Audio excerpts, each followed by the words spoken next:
Hi all, I'm coming to you today from the Columbia Gorge. I'm here on retreat with one of my first shamanic teachers, Denise Lynn, and in Skamania, Sasquatch country. And I wanted to talk to you a little bit today about miracles. I posted on my social media last week, I posted a quote, and I'm not going to remember the quote in full right now, but within that quote, it was talking about today being miracles upon miracles and wonders that never cease.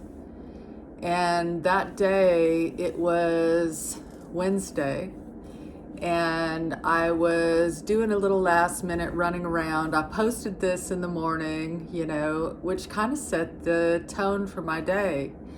And I was doing running around town, just getting last minute stuff before my trip. And as I was leaving my home that day, and I was closing the gate, I heard squeaking. And I thought it was the swallows because we have swallow boxes that line our bridge.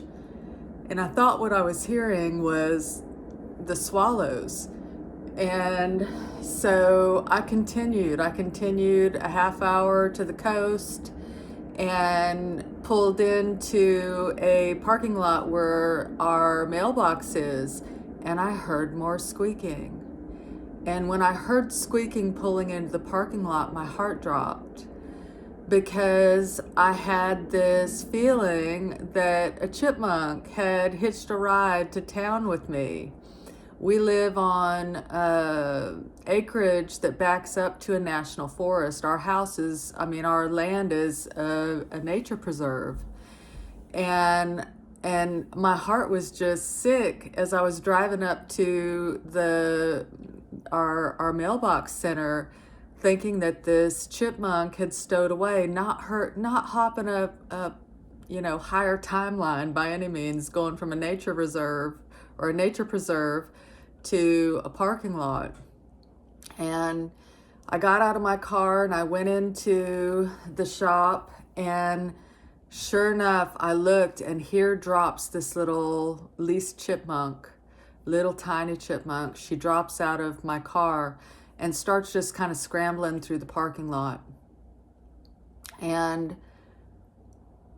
I called her. I probably looked like a crazy person because I was calling her going, "Mama, get back in the car.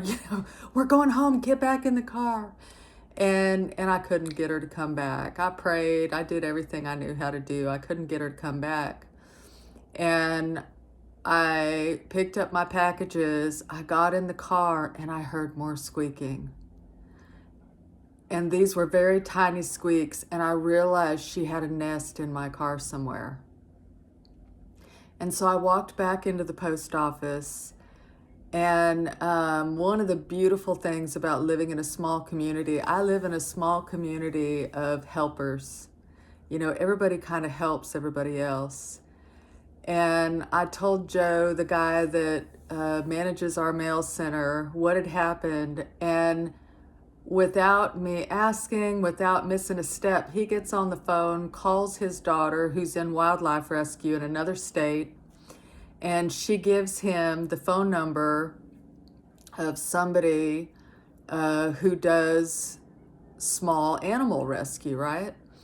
And so I drove across town where my son was working and tried to get him, the two of us tried to find these little squeakers, and they were silent. And I knew they were behind me.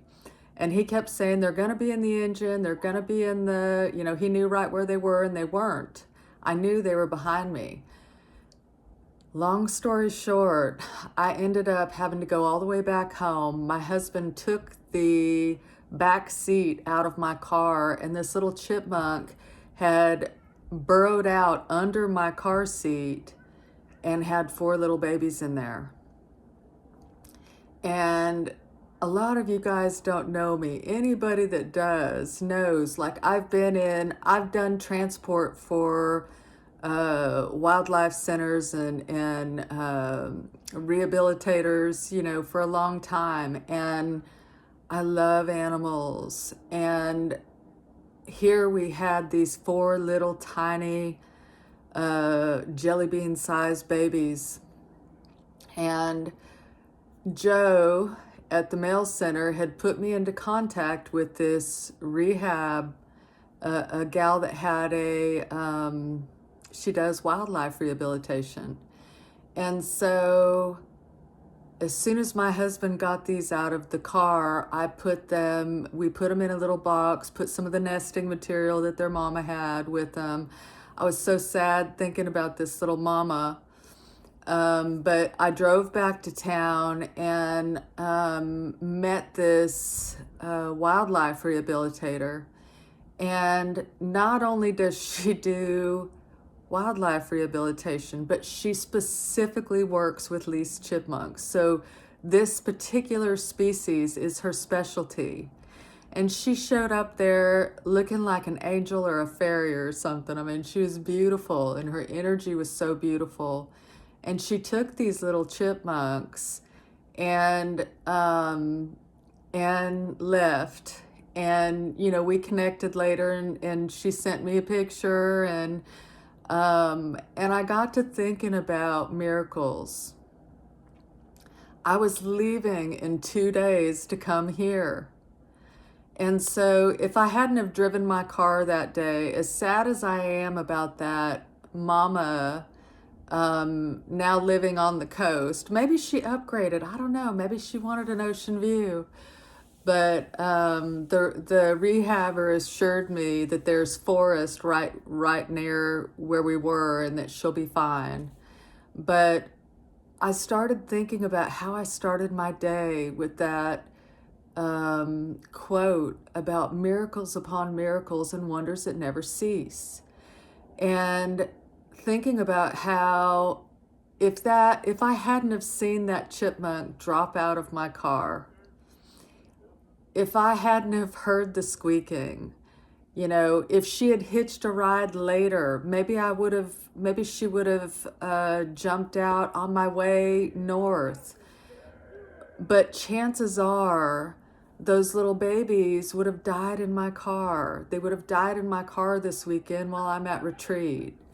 And that might not seem like a miracle to some folks, but to me, the fact that I discovered them while they were alive and was connected to somebody in my area that specializes in that species, when I have such a tender heart toward wildlife, that was a miracle to me.